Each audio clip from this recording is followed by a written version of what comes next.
ठीक है, स्टार्ट करते हैं। जो फोटो मैंने बाद में भेजी है, इसमें दो शेर हैं, तो वो कोई रीड करे।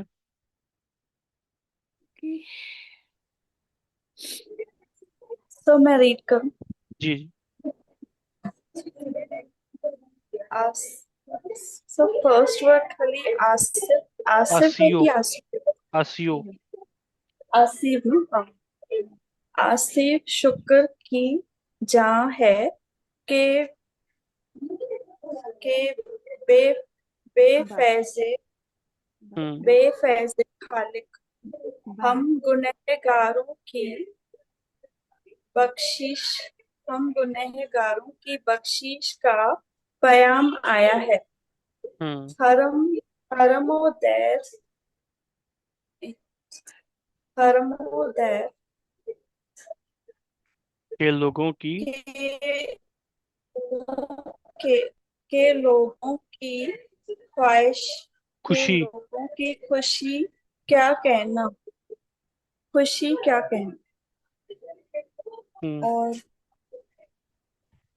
बंदा बंदे खालिक हम्म। खालिक को अ, दिल दा दे दिल दाए राम आया है। जल्द दादा राम आया है। ठीक है। तो पहला शेर है।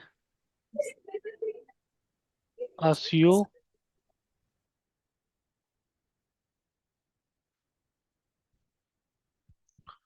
शुक्र की जा है कि बफैज़ खालिक।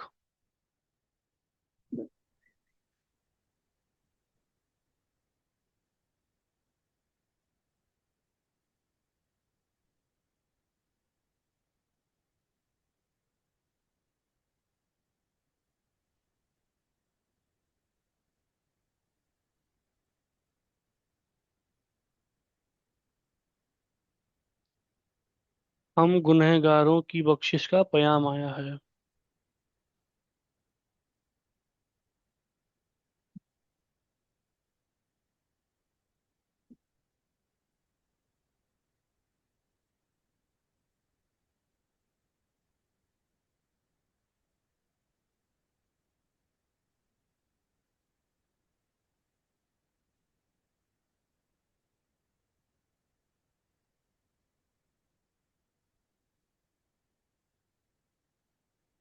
ठीक है। तो इस शेर में माजी कह रहे हैं कि आसियों शुक्र की जा है कि बफैज़ खालिक। आसियों का मतलब क्या होता है? पापियों। हाँ। पापियों बोले या सिनर्स, जो गुनाह करने वाले हैं, जो इन्होंने पाप किया हुआ है। तो हम सबके लिए वो कह रहे हैं कि क्योंकि हम सब गुनाहगार ही हैं, तभी तो 84 लाख में फंसे हुए हैं, अपने कर्म काट रहे हैं। तो हम सबको वो एड्रेस कर रहे हैं कि आसियों शुक्र की जा है कि बफैज खालिक। जा मैंने बताया था कि फारसी में जगह को बोलते हैं। ठीक है, तो शुक्र की जगह है कि बफैज खालिक। फैज किसको बोलते हैं? कंपैशन। हाँ, करम। राइट। राइट राइट, वही वही। अच्छा। कंपैशन बोल सकते हो। तो कंपैशन या उनकी दया मेहर से, जैसे बोलते हैं कि उनका कर्म से। तो खालिक खालिक होता है क्रिएटर, जिसने खल को बनाया है। ठीक। तो मतलब कि ऊपर वाले जो परमात्मा है, जो प्रभु है, उनकी दया मेहर से क्या हुआ है कि शुक्र की जा है, मतलब जा नहीं जगह, तो वो जगह जहाँ पे हम हैं, जो आश्रम है, कि वो शुक्र की जगह है, कि परमात्मा का शुक्र है कि हम वहां पर हैं, क्योंकि हम गुनहगारों की बख्शिश का पयाम आया है। तो जो पूर्ण महापुरुष होते हैं वो हम सबको, जो हम सबके कर्म हैं वो अपने ऊपर ले लेते हैं, हम सबको के कर्मों को माफ कर देते हैं, बख्श देते हैं हमको। तो हम गुनहगारों की बख्शिश का पयाम है। तो हमारे जो गुनाह है, जो जो हम लोग गुनाहगार हैं, आसी हैं हम लोग, तो उनके जो भी गुनाह हम लोगों ने गुनाह किए हुए हैं, उन सबकी बख्शिश का पयाम आया है। पयाम यानी वही मैसेज। तो जो पूर्ण महापुरुष होते हैं वो हम सबकी बख्शिश का पयाम लेकर आए हैं। वो किसका पयाम है? परमात्मा का, प्रभु का पयाम है। तो उसके पयाम जो उनका है कि भाई आत्मा को बख्शना है, उनका पयाम लेके कृपा सिंह जी महाराज आ रहे हैं। तो उस कंटेक्स्ट में ये शेर लिखा हुआ है। तो अब कि सही। सही। हाँ जी, क्योंकि महाराज जी जब आएंगे, कृपा सिंह महाराज जब आएंगे तो कहते हैं ना कि दर्शन करने से कर्म कटते हैं। एक प्रभु परमात्मा के जो भेजे हुए बंदे होते हैं, जो मुर्शिद होते हैं, उनके बस में बैठने से कर्म कटते हैं उनकी दया मेहर से। तो वही चीज है कि हम सबके गुनाह माफ हो जाएंगे, तो हम सबके गुनाहगारों की बख्शिश का पैगाम आया है। ठीक है, क्लियर है ये?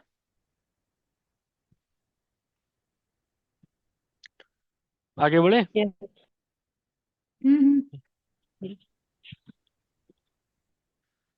हर्मोदयर के लोगों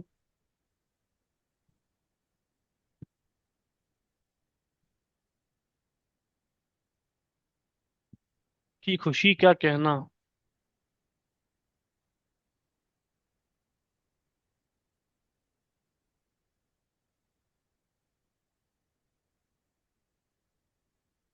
बंदा खाली को दिलदादा राम आया है।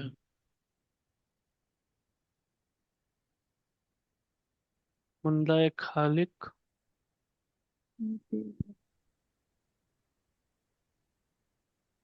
दिलदादा राम आया है।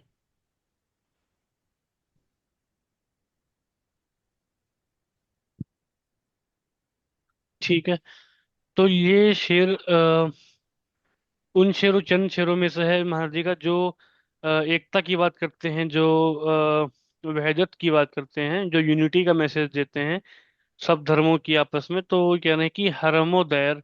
अब हरम जनरली सूफीज में यूज किया जाता है, और दैर को मंदिर को बोलते हैं उर्दू में।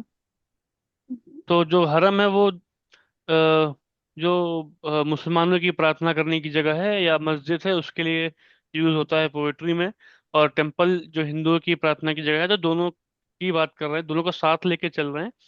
अब आप लोगों के एग्जाम में ऐसे टाइप के क्वेश्चंस भी आ सकते हैं कि महाराज जी का यूनिटी का मैसेज है, उसके बारे में कुछ लिखिए, या जिस टाइप के क्वेश्चंस अगर आएंगे तो आप कुछ ऐसे कंटेक्स्ट तो लिखेंगे, लेकिन कुछ शेरों के एग्जांपल देके अगर आप उसको एक्सप्लेन करेंगे ना, तो बहुत अच्छा एक्सप्लेनेशन होगा। तो ये शेर उनमें से एक शेर है, आप इसको यूज कर सकते हैं कि इसमें महाराज जी ने यूनिटी की बात करी हुई है। ठीक है, तो हरम और दया के लोगों की खुशी क्या कहना। मतलब चाहे वो हिंदू हो चाहे मुस्लिम हो, उन सबकी खुशी का क्या कहना, कितने खुश हैं सब लोग। बंदा या खालिक। अब खालिक अगेन क्रिएटर को बोलते हैं, और बंदा है खालिक यानी कि जो खालिक के द्वारा भेजे गए होते हैं, जो उनके प्रभु रूप हस्ती होते हैं, मुर्शिद होते हैं, परमात्मा के ही रूप होते हैं। तो बंदा है खालिक। और कौन, दिलदादा है राम। तो दिलदादा ये फारसी का वर्ड है। दिल तो पता है आपको, हाँ, किसको बोलते हैं दादा। वो होता है जिसने जो दिया हुआ हो, मतलब देने का प्रेजेंट परफेक्ट टेंस जिसको बोलते हैं, गिवन। जिसे गिव का गिवन होता है। तो मतलब कि जिसने राम को दिल दिया हुआ है। ठीक है। अब राम, यहाँ पे दो मीनिंग है, क्योंकि अब हिंदू मुस्लिम की एकता की बात हो रही है। तो हमें पता है कि हिंदुइज्म में भगवान राम एक ऐसी हस्ती है जिनको पूजा जाता है। तो ऐसे वो ऐसे हैं, कृपा सिंह जी महाराज ऐसी हस्ती हैं कि जो बंदा है खालिक भी है। मतलब सूफीज्म का टर्म यूज किया है कि अब जो जो मुसलमान हैं जो सूफीज्म में मानते हैं, तो वो अलग टर्म्स यूज करते हैं अपनी लैंग्वेज के हिसाब से, बंदा है खालिक बोलते हैं। गॉड। और जो हिंदुइज्म में मतलब लोग God. God man. God man, God बहुत मैन। बिल्कुल बिल्कुल सही।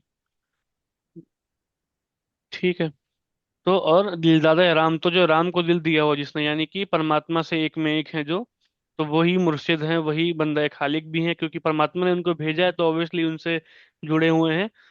दिलदादा राम आया है, तो यानी कि चाहे हिंदू हो चाहे मुस्लिम हो, सबके लिए वो आए थे, सबके लिए वो आए हैं। और अब जब वो टूर से वापस आ रहे हैं, इंडिया वापस आ रहे हैं, तो चाहे वो हिंदू हो चाहे मुस्लिम हो, चाहे वो मस्जिद में जाने वाले लोग हों चाहे मंदिर में जाने वाले लोग हों, सब इतने खुश हैं। उनकी खुशी का क्या कहना, क्योंकि महाराज जी वापस आ रहे हैं। ठीक है, ठीक है। क्लियर है जी। हाँ, यस। ठीक है। अब मैंने एक और फोटो भेजी थी, इसमें से आई थिंक तीन चार शेर थे, तो उसमें दो शेर हाँ, कोई पढ़ ले। चार हैं। हाँ, दो शेर कोई पढ़ दे ऊपर वाले। मैं पढ़ती हूँ। जी। अ, कृष्णा कमाने नजारा को ये, अच्छा ये मुश्दा लिखा हुआ है, दे दे, दे दो। तशना कामान, कामान ए नजारा को ये मुजदा दे मुश दो। हम्म। मुश्दा नहीं, तीन नुक्ते लगे हैं ना, हाँ इसलिए मैं मुजदा, हाँ वो या की जो आवाज होती है, मुजदा। मुश्दा, ठीक है। हम्म। हाँ। ये नकाब आज कोई फिर सरे बाम आया है। हम्म। हो मुबारक तुम्हें रिंदों की बताई दे खुदा, हम्म। कोई छलकाता हुआ शीशा ओ जाम आया है। हम्म। बढ़िया। तो पहला शेर है इसमें कि तिश्ना कामान नजारा को ये मुजदा दे दो। मुज्जदार, तिश्ना कामान ये कमाने, नजारा। हम्म।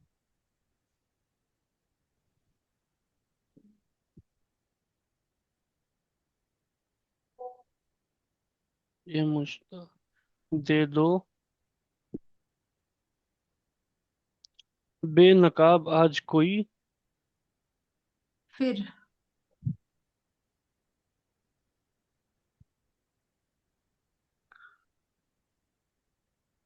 सरे बाम आया है। फिर फिर सरेबाम। ओके। फिर हम्म, फिर सरे बाम आया है। ठीक है। अच्छा। पहला वर्ड है तिश्ना कामान। तिश्ना का मतलब क्या होता है? प्यासा, thirsty। हम्म। प्यासा। और कामान किसको बोलते हैं? हमने बताया था गले का वो हिस्सा जहां से पानी जाता है। राइट, तो ये जो गले का हिस्सा होता है ये वाला, स्पेसिफिक इसको काम बोलते हैं। ठीक है। अब तिश्ना कामान नजारा। अब कामान, मैंने बताया था कि फारसी में किसी वर्ड को प्लूरल करना हो तो या तो उसमें आन लगा देते हैं या हा लगा देते हैं। ठीक। तो तिश्ना कामानी नजारा यानी कि नजारा देखने के जो प्यासे लोग हैं, एक की बात नहीं मल्टीपल लोगों की बात हो रही है। तो जो काफी सारे गले हैं जो प्यासे हैं नजारा देखने के लिए, एक तरीके से तृष्णा काम गले की प्यास के लिए बोलते हैं, लेकिन हम आगे नजारा लिखा है तो नजारे देखने के प्यासे यानी कि जो दर्शन करने के प्यासे हैं, मतलब ये है इसका। और जो दर्शन करने के प्यासे हैं उनको ये मुजदा दे दो। मुजदा क्या होता है? बस। खुशखबरी। खुशखबरी, गुड न्यूज बोले या खुशखबरी बोले। तो जो कब से इंतजार कर रहे हैं दर्शन करने के मुर्शिद के, जो कब से प्यासे हैं उनके दीदार के, तो उनको ये खुशखबरी दे दो। क्या खुशखबरी दे दो? बेनकाब आज फिर कोई सरे दाम आया है। बेनकाब यानी कि बे लगता है तो उसका निगेटिव या अपोजिट होता है, उसके बिना, उसके विदाउट, मतलब तो नकाब के बिना। नकाब क्या होता है? ढकना, पर्दा। हाँ, जो एक पर्दा। मास्क लगाना या हम्म, कवर करना, तो कवर। करेक्ट। तो बेनकाब आज कोई फिर सरे दाम आया है। दाम किसको बोलते हैं? सरे बाम, सॉरी बाम। बाम। वाह। छत। बालकनी। हाँ रूफ। वो रूफ या बालकनी। Roof top. छत, छत, हाँ। ओपन एरिया मतलब कहने का यहाँ सेंस वो आ रहा है हम्म। ना। हाँ सरेआम यानी कि खुलेआम, बिल्कुल छत पे, छत के ऊंचाई पे हम्म, सर, मतलब ऊपर सर होता है शरीर के, तो वही मतलब है सरे बाम। तो छत के ऊपर आज फिर कोई सरे बाम आया है, तो यानी कि जो सब दर्शन करने के प्यासे थे उनको ये खुशखबरी दे दो कि हम जिनके दर्शन करने के वो प्यासे थे वो आज खुले में वापस हम ले सबको दर्शन आम देने आए आ हैं। रहे हैं के लिए। हम्म। ठीक है। वो बेनकाब आज फिर मतलब कि अब नकाब तो वो रखते ही हैं हम सबके ऊपर कि वो जाहिर नहीं करते हैं वो कौन है, कहाँ से आए हैं। लेकिन क्योंकि इतने वक्त के बाद आ रहे हैं तो वो एक पूरे जलाल में आएंगे, वो ऐसा नूर लेकर आएंगे कि सबको जाहिर हो जाएगा कि बेनकाब आज कोई फिर सरे बाम आया है। ठीक है। बहुत बढ़िया। अगला शेर है हो मुबारक तुम्हें रिंदों।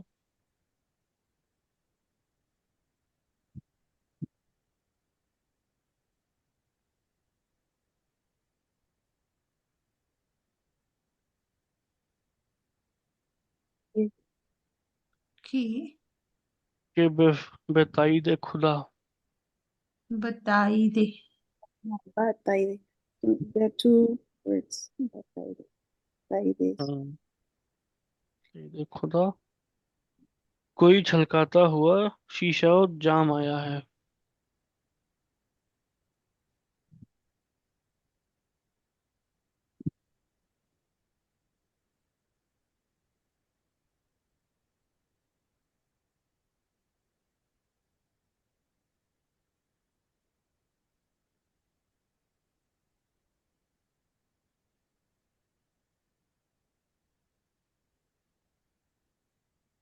हाजी फरमा रहे हैं, हो मुबारक तुम्हें रिंदों के बेताईद खुदा। रिंदों किसको कहते हैं पता है आप लोगों को? हाँ, मतलब जो जो हम्म। डिसाइबल है, मतवाले। डिसाइबल। witness। हाँ, इसका जो लिटरल मीनिंग है वो होता है जो शराब पीने जाते हैं वो लोग, रिंद उनको बोलते हैं, पीने वालों को बोलते हैं। तो ये कि यहाँ पे स्पिरिचुअलिटी की बात हो रही है, तो हो मुबारक तुम्हें रिंदों, यानी कि जो अ, रूहानी शराब पीने के लिए यहाँ पर आए हुए हो, तो हो मुबारक तुम्हें रिंदों के बाद ताईदे खुदा। ताईदे किसको बोलते हैं? तो मेहरबानियाँ। Permission Permission। या ऊपर इजाजत। वाले की। हम्म। It's permission। ठीक। तो ब यानी कि विद, बे मतलब विदाउट, और बह यानी कि विद। ठीक है। तो ब ताईदे खुदा यानी कि परमात्मा की इजाजत से उनका हुक्म लेके जो आए हुए हैं उनकी बात हो रही है, कि तुम्हें मुबारक हो कि परमात्मा के हुक्म से कोई छलकाता हुआ शीशा और जाम आया है। छलकाता हुआ यानी कि जिसका जो Overflowing। पात्र है वो एकदम ओवरफ्लो हो रहा है, कि उसमें से, लबालब।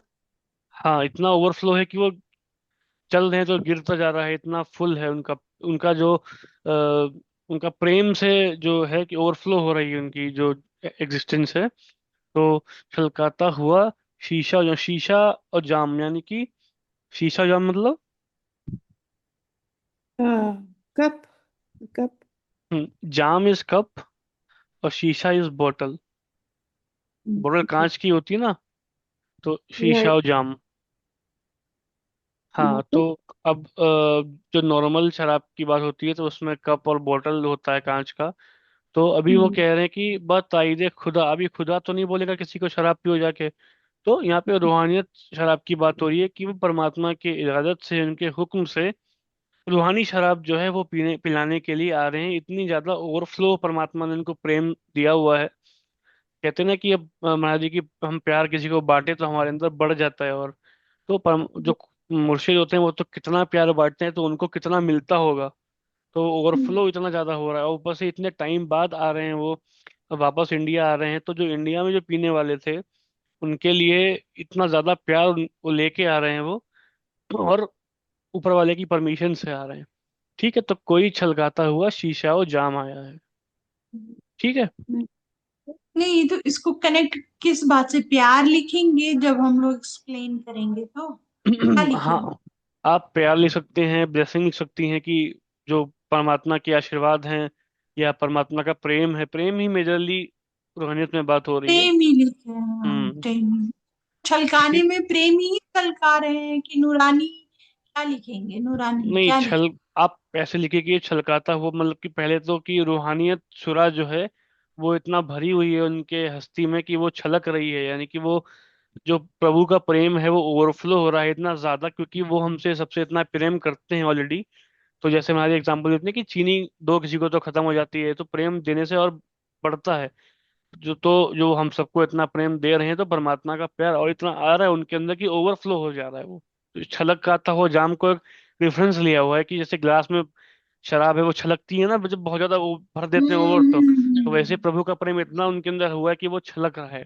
वो एक रेफरेंस सिंबॉलिकली दिया हुआ है। जैसे ऊपर रिंदो चलो। है, वो भी सिंबॉलिक है। ठीक है। Yes. जी। सही है। ठीक ठीक, थैंक यू। Read अभी the जो next one.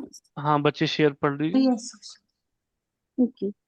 जब कभी जब गर्दिशे दौरान ने सताया है बहुत, हम्म। तेरे हिंदुओं की ज़बां पर तेरा नाम आया है। क्या बात। अहले मगरिब को पिलाकर मए इरफां दर्शन, फिर से मशरिक की तरफ अम, अर्शे अर्श मकाम मकाम आया। है। अर्श मकाम आया। अर्श हम्म। मकाम। अर्श मकाम। ओके। जी।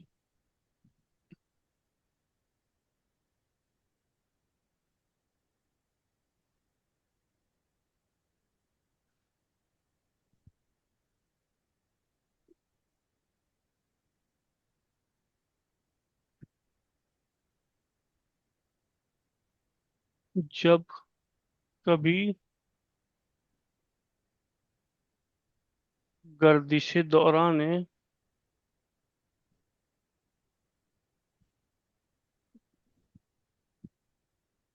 सताया है बहुत,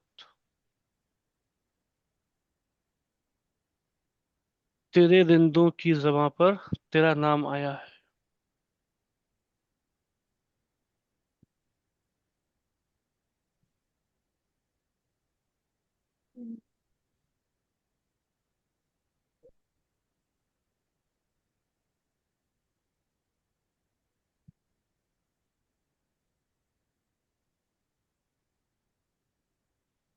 ठीक है। गर्दिश Okay. कहते हैं। Sorry. I said you changed the pen. I thought I was seeing something wrong. बदलते हालात, उलट पुलट या जो हम्म। गर्दिश दौरान is उतार it's चढ़ाव जिंदगी का मतलब। dust of time. Dust of the time. गर्दिश के दो मीनिंग होते हैं। एक Dust. होता है डस्ट, दूसरा होता है सर्किल या घुमाव कह सकते हैं। मैं शायद पहले बता रहे थे इर्द गिर्द बोलते हैं हम लोग चारों तरफ, तो गिर्द वो यही हाँ। गिर्द होता है। ठीक है। तो अब दौरान अगेन, अब आप लोगों को तो मालूम होना चाहिए कि ये दौर में प्लूरल के लिए आन जोड़ दिया है इसमें। ठीक है। Time. दौर होता है कि वक्त, जो टाइम चल रहा है, या जो करंट, Moment. हाँ करंट मोमेंट या करंट सिचुएशन। और यानी कि जो वक्त है, करंट टाइम्स इसको बोलते हैं, आजकल का वक्त, करंट टाइम्स।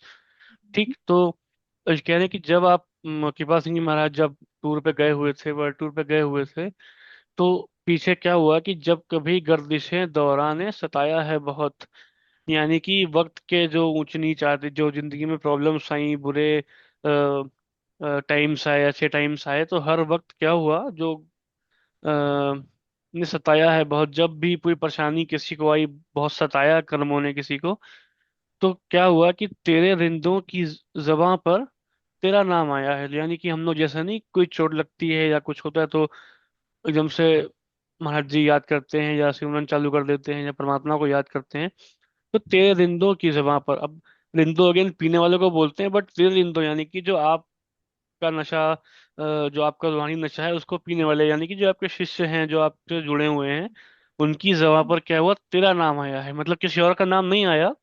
आप नहीं थे, अब आप होते हैं, तो प्रॉब्लम लेके सब आपके पास आ जाते हैं, फिजिकली बात करते हैं, प्रॉब्लम हमारा जी सॉल्व कर देते हैं।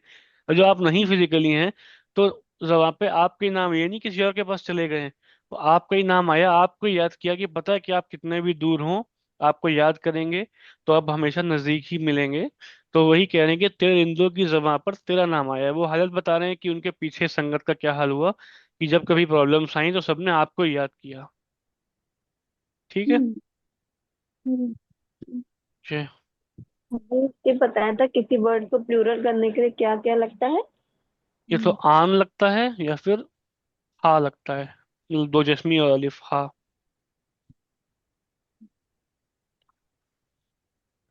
ठीक है। अब लास्ट शेर है। मक्ता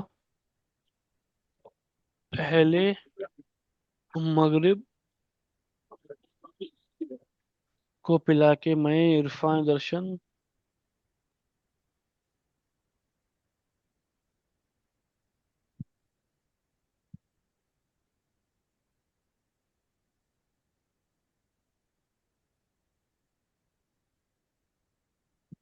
फिर से मशरिक की तरफ अर्श मकाम आया है।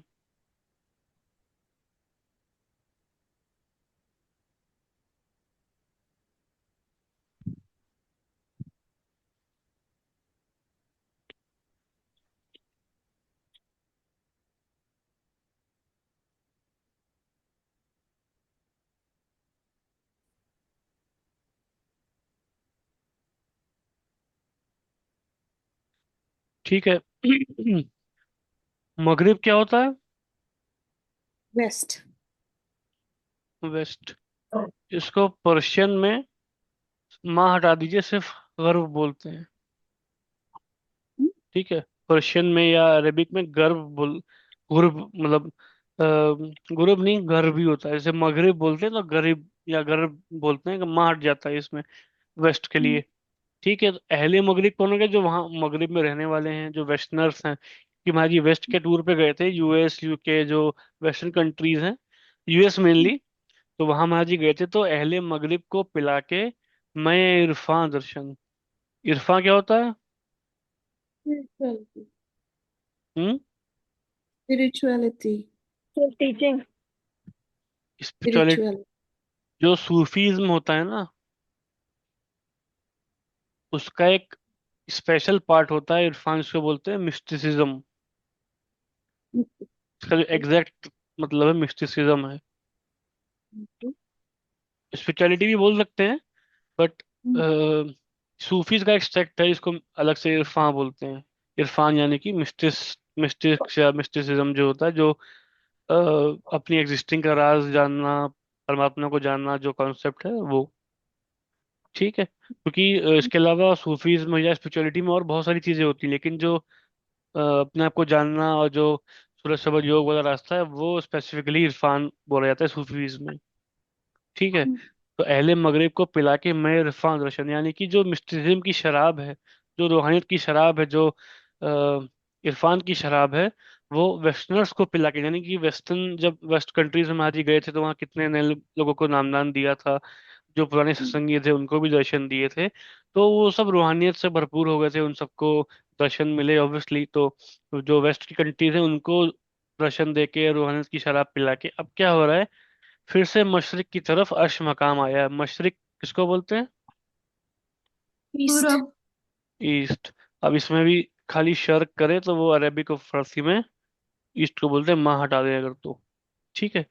अब फिर से मशरिक की तरफ, तरफ यानी कि और डायरेक्शन, तो वापस से ईस्टर्न कंट्रीज के तरफ अर्श मकाम आया है। अर्श मकाम मतलब? Somebody who is coming from the skies. जिसकी हस्ती बुलंद ओके। हो। हम्म। अर्श वैसे ऊंचाई को बोलते हैं, तो इसका बहुत ऊंचा मकाम है, जो बहुत ऊपर तक गया हो जा सकता है। इसकी पहुंच ऊपर तक है, जो सचखंड से आया हुआ है। सबसे ऊपर तो वही है ना। तो फिर से ईस्टर्न कंट्रीज की तरफ वो आया है जिसका मकाम अर्श तक है। लिटरल मीनिंग इसका आसमान तक जाने वाला ही है, लेकिन ये ऑब्वियसली कि आसमान जो फिजिकल वर्ल्ड में है वहाँ तो बिना किसी प्लेन के नहीं रह सकते। तो जो अंदर का आसमान है, अंदर का जो ऊंचाई है, उनकी बात हो रही है, कि वहां तक जो जिसकी पहुंच है, जिसकी रसाई वहां तक है, वो फिर से ईस्टर्न कंट्रीज में आ रहा है, ईस्टर्न कंट्रीज को मैं इरफान पिलाने के लिए। ठीक है। Right? राइट। Yes, तो indeed. गजल खत्म हो गई है। किसी में शेर में किसी को डाउट है तो आप लोग पूछ सकते हैं।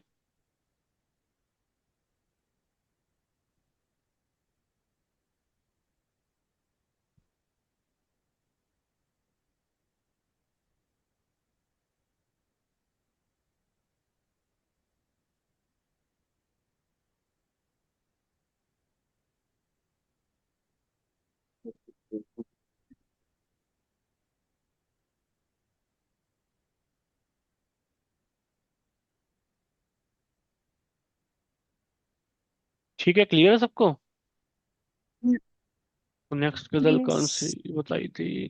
जिसका डर है कि जब भी आप झुकी जाती है। इसका भेजता डर हूँ है, उसका। आह, इसका डर है कि जब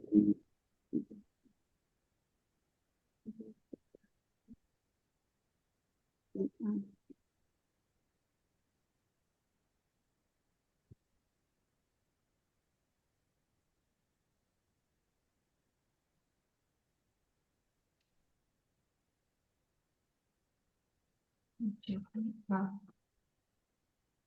This was on the 7th of February. अच्छा, 154। 7th February. दिल खुद खुददार It must have been तेरी आन 5th of February. आरज़ू दिल की How did we? जल जवानी। अच्छा, जवानी मिट्टी जलती है।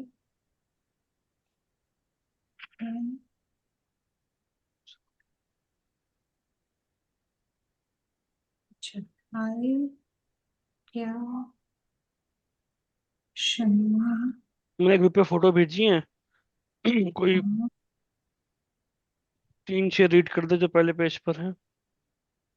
जो मैं नहीं पढ़ूं? पढ़ा है वो पढ़ ले। हाँ, संध्या जी आप पढ़। हम्म। किसका डर है कि जब भी आप झुकी जाती है, दिले खुदार तेरी आन मिटी जाती है। आरज़ू दिल की जवानी में मिटी जाती है। हाय क्या शम्मा सरे आम बुझी जाती है। क्या तुम जो शम्मा। आंखों से पिलाओ तो बुझे भी कुछ प्यास। जाम मीना से कहीं तश न लगी जाती है। जाम में से हम्म। कहीं नाम लपी जाती Very nicely read, Sandhya ji. Thank you Maharaj ji. है।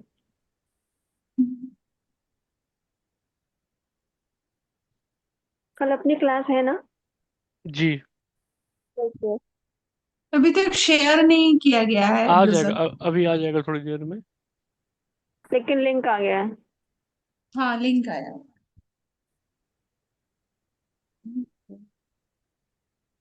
बहुत टाइम बाद क्लास हो रही है ऐसा लग रहा है। It was wonderful for me. I was traveling back.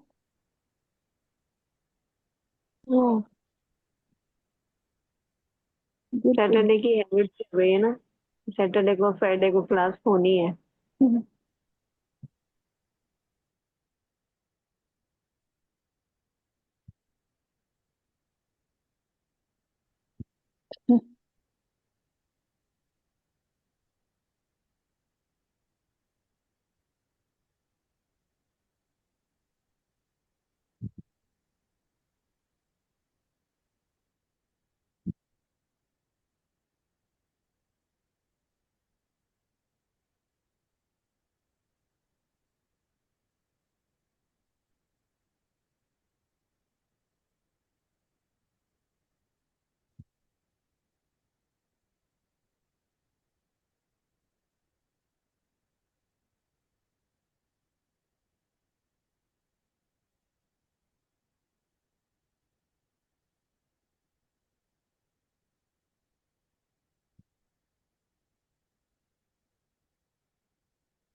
ठीक है।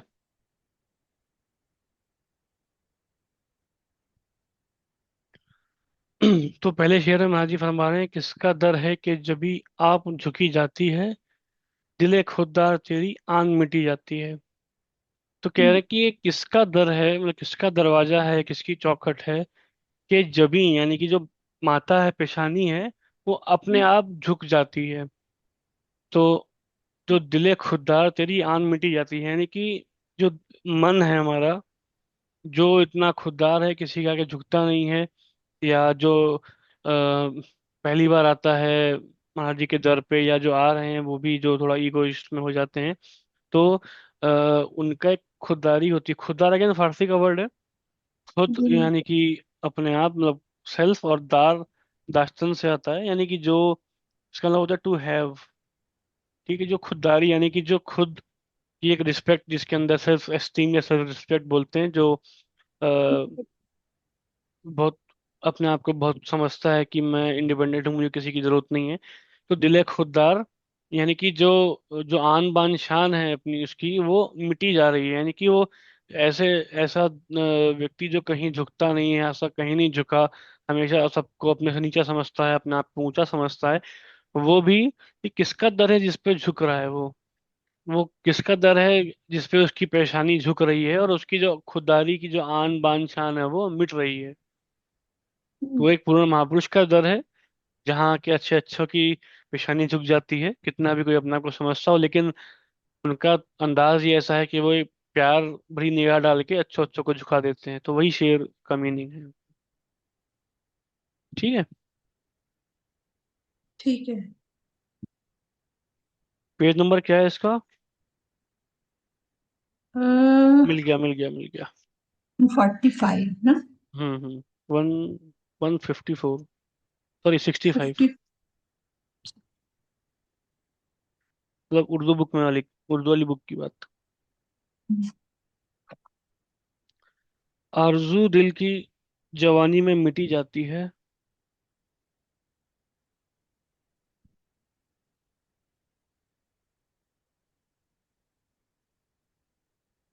जो पहला शेर गजल का होता है उसे क्या बोलते हैं? दूसरे का मालूम है, मिश्रा। मिसरा तो एक लाइन को बोलते हैं, पूरा शेर जो होता है उसको, पहले गजल के पहले शेर को क्या बोलते हैं?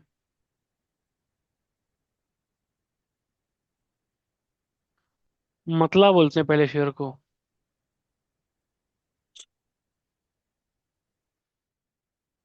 ठीक है, तो मतले के बारे में बता रहे थे। जब मतला बोलते हैं पहले शेर को, मीम तो ये लाम और ऐन।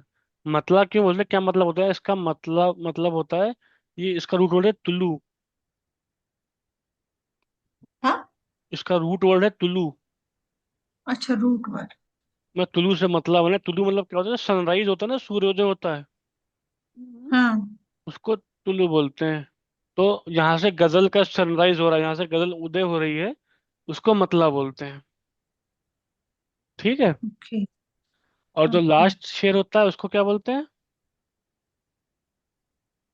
मक्ता। मक्ता।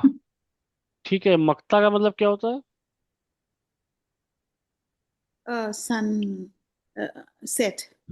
नहीं, मक्ता का रूट वर्ड कता होता है। कता शायद ऐसे लिखा जाता है, आई एम नॉट श्योर। इसका मतलब होता है कि कोई चीज काट के खत्म देखिए। करी जाती है ना, एंड करते हैं, उसको कता बोलते हैं। तो मक्ता वो होता है जहाँ से गजल कट रही है, खत्म हो रहा है जो। ठीक है, इसलिए उसको मक्ता और मतला बोला जाता है। ओके। और मतले की खासियत क्या होती है, बाकी शेरों से अलग कैसे होता है मतला? मतला और मक्ता। इट हाँ, गेट्स रिपीटेड। मक्ता तो लास्ट शेर होता है, उसको आप फिलहाल छोड़िए, काम खत्म उसका। उसमें एक खासियत होती है कि उसमें जो है तखल्लुस हुआ जो आता है, जो पेन नेम राइटर का होता है, पोएट का, वो आता है, तो उसको हाँ। तखल्लुस बोलते हैं। ठीक है। राइट। तखल्लुस। तखल्लुस यानी पेन नेम। तो ये खल्लुस, खा। हाँ, तखल्लुस, हाँ, खा खे। ठीक। मतले में क्या अलग चीज होती है, थोड़ा ये बात कर लेते हैं। तो एक, अब कई टाइप की राइटिंग्स होती हैं। गजल एक उसमें प्रकार का एक लेखन होता है। तो गजल की कुछ चीजें होती हैं, तीन इंपॉर्टेंट चीजें सबसे होती हैं। एक होता है काफिया, एक होता है रदीफ, एक होता है बहर या मीटर। इसके बारे में हम लोग कई बार बात कर चुके हैं। ठीक है, तो ये तीन चीजें जहाँ हो उसी को गजल बोलते हैं। अब काफिया रदीफ क्या होता है? अब आप शेर कोई भी गजल देखिए, तो उसमें जो पहला शेर होता है, उसके दोनों मिसरों में कुछ एक राइमिंग वर्ड्स होते हैं, और कुछ पार्ट्स होता है जो रिपीट होता है, जो सेम होता है। अब जैसे इसमें है, जाती है इसमें भी है, जाती है इसमें भी है। तो जाती है जाती है जाती है रिपीट होगा हर, तो जो जाती है जो रिपीट हो रहा है उसको बोलते हैं रदीफ। ठीक है। और जो हम्म, राइमिंग वर्ड होती है, जो राइमिंग सेम साउंड होता है, उसको बोलते हैं काफिया।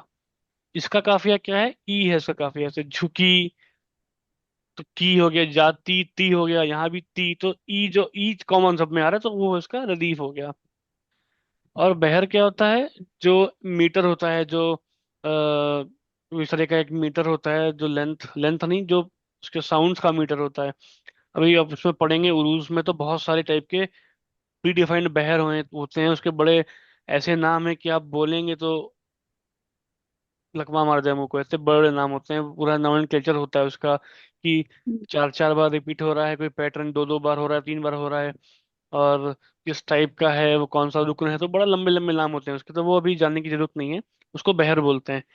ठीक है। तो हम्म। जो मतला होता है, उसमें दोनों मिसरों में काफिया रदीफ होता है। ठीक है। और जो बाकी सारे Then शेर होते हैं, उसमें सिर्फ दूसरे मिसर में रदीफ होता है। Beher is also चाल, no? We can say चाल है इसकी। अ, चाल एग्जैक्टली नहीं। बहर जो है ना, वो उसका एक फिक्स्ड हो, जैसे एक होता है बहर मुसद्दस, बहर हफीफ, बहर खफीफ, ऐसे करके नाम होते हैं उसके, कि ये बहर जिसका ये है। उसके पैटर्न, उसके रुकन होते हैं। जैसे इंडिविजुअली वर्ड्स को आप तोड़ोगे, उसका तख्ती करना बोलते हैं। अब हम्म, तख्ती करना जो है, वो कता से ही निकला है, काटना बोलते हैं। तो तख्ती भी काटने, शेर को काटते हैं बीच बीच से, तो एक पैटर्न हम्म। निकलता है कि जो वॉवल्स हैं वो कैसे प्रोनाउंस हो रहे हैं, one two two one, one two, ऐसे करके बनता है। Okay. जैसे एक गजल का मान लीजिए, one two two, one two two, one two two, ये है। तो पूरे गजल के हर मिसरे में यही होगा। ये पहला जो वॉवल होगा वो हल्की साउंड करेगा, फिर तेज होगा, फिर तेज होगा, फिर हल्का होगा, फिर तेज तेज, ऐसे तेज मतलब कि बड़े की मात्रा, बड़े आ की, बड़े ऊ की, बड़ी ई की मात्राओं को तेज बोलते हैं। दीर्घ बोलते हैं टू। छोटे मात्रा होती हैं वो सिंगल वन में आती हैं। कोई मात्रा हम्म, नहीं है तो भी सिंगल होगा, और दो लीटर जोड़ देंगे तो फिर वो टू बन जाएगा। जैसे लिखा है तुम, लिखा है तो तुम क्या है? तुम में छोटी की मात्रा है तो ये वन हो जाएगा। माँ में हम्म, मात्रा ही नहीं है तो ये वन हो जाएगा। तो या तो ये वन वन बोलेंगे, या इसको जोड़ के टू भी बोल सकते हैं। वो डिपेंड करता है क्या मीटर, क्या बहर है। अभी एक है जैसे 13, तो ते बड़ी ए की मात्रा है तो ये टू हो गया, रा बढ़िया की मात्रा, ये भी टू हो गया। हम्म। ठीक है। तो इस तरह से वन टू करके बनता है पूरा, उसको बहर बोलते हैं। ठीक है। Okay. उसी हिसाब से फिर जो उसको जब गाया जाता है, तो उसका पैटर्न बनता है, रिदम, रिदम जो बनती है बहर पे बेस्ड ही बनती है। हम्म, ठीक है। ओके। तो ये अब मैं कह रहा था कि जो पहला मिसरा होता है, उसमें काफिया भी दोनों चीजें होती हैं। काफिया भी है, जाती है, दोनों मिसरों में आया। झुकी भी दोनों, मतलब ई जो है, ई इसमें भी है, इसमें भी है। बाकी जो हम्म, शेर होते हैं गजल के, उसमें सिर्फ दूसरा जो मिसरा होता है, सेकंड मिसरा होता है, उसमें रदीफ और काफिया आएंगे। पहले मिसरा में कुछ भी है, फर्क नहीं पड़ता उससे। ठीक। हम्म, और एक चीज और है कि ये पहला मिसरा है, उसको बोलते हैं मिसरा उला, यानी अव्वल से उला बना है, यानी पहला मिसरा। अब मिसरा हम्म, सानी होता है, दूसरा सानी, कहते हैं इसके सानी कोई नहीं, यानी दूसरा कोई नहीं इसके जैसा, तो दूसरा को हम्म, सानी बोलते हैं। तो मिसरा सानी होता है ये। हम्म। ये सब एग्जाम में आएगा क्या? नहीं नहीं, ये मैं आपको पोइट्री की चीजें बता रहा हूँ। अब ये मैंने Just for कहानी, fun. ये मैंने इसलिए बताई कहानी, क्योंकि इस शेर में दो मतले हैं। Sorry, what was the first one called? काफिया Second रदीफ। का अच्छा, पहला कादिफ। मिसरा, मिसरा उला, Okay. पहला मिसरा। मतलब कोई भी शेर में दो मिसरे होते हैं, दो लाइनें होती हैं, एक ऊपर की नीचे की। हाँ, दो तो लाइन। पहली वाली मिसरा है हाँ। उला, दूसरा मिसरा है सानी। Okay, yes, that's what I wanted to know. Mula. हम्म। अभी मैंने बताता हूँ मैंने क्यों बताया ये। आए क्या शम्मा। उल्ला और सानी। हम्म। शरे शाम बुझी जाती है। अब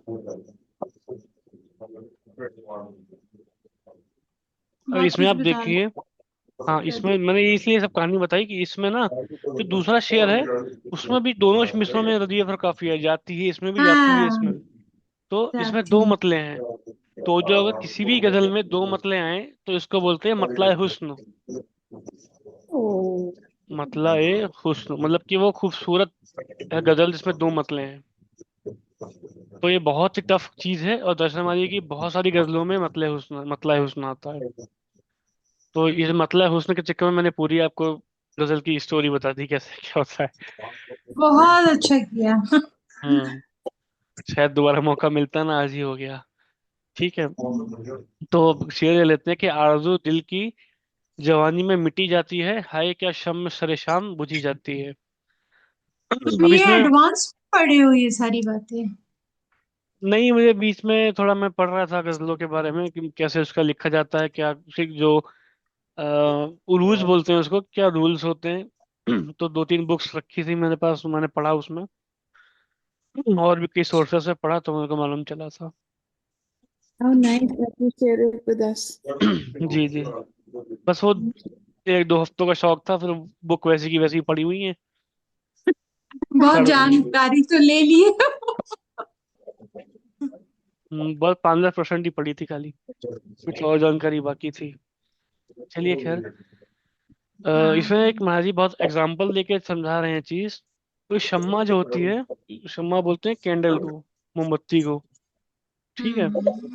तो पहले टाइम क्या होता था कि जब रात में लाइट इलेक्ट्रिसिटी नहीं आती थी गाँव में या शहर में भी, तो लालटेन जलाते या फिर मोमबत्ती जलाया करते थे। ठीक है, तो मोमबत्ती कब जलती है, जब शाम हो जाती है, अंधेरा हो जाता है ना, तब मोमबत्ती के जलने का टाइम है वो। और Can इसमें क्या, somebody switch off their microphone? Sorry, there was ji, some disturbance. Sorry. ठीक है, हाँ। अब इसमें कह रहे हैं हाय क्या शम सरे शाम Mm, बुझी जाती है। mm, तो इसमें समझाने की जो शम्मा है वो एकदम पीक ऑफ शाम का जो पीक है ना, जब जलने का सबसे ज्यादा टाइम है, तब बुझ रही है। mm. भाई क्या सम्मा सरे शाम बुझे हम्म। जाए। तो जो शम्मा का जलने का टाइम है उस टाइम में बुझ रही है, तो ऊपर वाला मिसरा पढ़ेंगे तो रिलेट हो पाएगा कि आरजू दिल की जवानी में मिटी जाती है। अच्छा, इसके मल्टीपल मीनिंग हो सकते हैं। एक मीनिंग की दुनियावी लिहाज से क्या होता है कि जब इंसान जवानी के उम्र में होता है तो उसके सारे जो आरज़ुएं दिल की होती हैं वो आती हैं, पीक पे होती हैं सब डिजायर्स। दुनिया में ये हासिल करना, वो हासिल करना, ये पाना, वो पाना, ये अचीव करना, ये चीज खरीदनी, तो वो सब डिजायर्स होती हैं, वो जवानी में ही सबसे ज्यादा पीक पर होती हैं, बिल्कुल। तो जो आरज़ू का टाइम है वो जवानी का टाइम है। बचपन में तो उससे कोई खुश नहीं होती, बुढ़ापे में तो पोटेंशियल ही नहीं होता है कि वो कुछ आरज़ू सोचे उसको हासिल करने के लिए जाए। तो जवानी का टाइम पीक टाइम होता है उसका, तो उस तरह से शम्मा का जो पीक टाइम होता है वो शाम का होता है। तो आरज़ू दिल की जवानी में मिटी जाती है। अब इसका एक मीनिंग हो सकता है कि अ, जो हम लोग हैं जैसे आत्माएं हैं जो एक पूर्ण महापुरुष के चरणों में आ गए हैं, तो हम लोगों को ये सिखाया भी जाता है और ये होना भी चाहिए जिंदगी में। जो दुनियावी आरज़ू हैं वो नहीं होनी चाहिए, खत्म होनी चाहिए डिजायर्स। तो चाहे जवानी की उम्र हो, आपका जो पीक टाइम डिजायर्स का है वो उनकी दया मेहर से खत्म हो रहा है। तो यानी कि जो शम्मा का जलने का पीक टाइम है उस टाइम में वो बुझ गई है। ठीक है। mm. Okay. दूसरा मीनिंग ये भी हो सकता है कि अ, शाम का जो टाइम है वो अंदर में भी समझ जाने का टाइम है, रात का जो वक्त होता है उस टाइम अंदर में समझ जानी चाहिए, लेकिन क्योंकि हम उतने रिसेप्टिव नहीं हैं, उस कैपेबल नहीं हैं उतने कि हमको अंदर में जो क्षमा नहीं जल पा रही है, तो हम शाम को बैठे, हमारी डिजायर थी कि क्षमा अंदर में जले, लेकिन वो नहीं जली, तो क्षमा बुझ गई। तो जो आरजू थी अंदर में क्षमा देखने की, लाइट देखने की, इनको देखने की, वो नहीं हुई। तो जो हमारी आरजू है वो एकदम पीक टाइम रात में था कि भाई बैठना है, देखना है, वो हुआ नहीं। तो वो जो डिजायर थी वो मतलब बुझ गई क्षमा उस टाइम पे, पीक टाइम पे। ठीक है, Hmm. Yes. क्या यही कहेंगे? ज्यादा लग रहा है ना? हम्म। यही ज्यादा अप्रोप्रिएट लग रहा है ना? हाँ, स्पिरिचुअल पॉइंट ऑफ व्यू से कह सकते हैं। हम्म। तो फिर टाइम हो गया है, बाकी शेयर हम्म। नेक्स्ट क्लास में लेते हैं।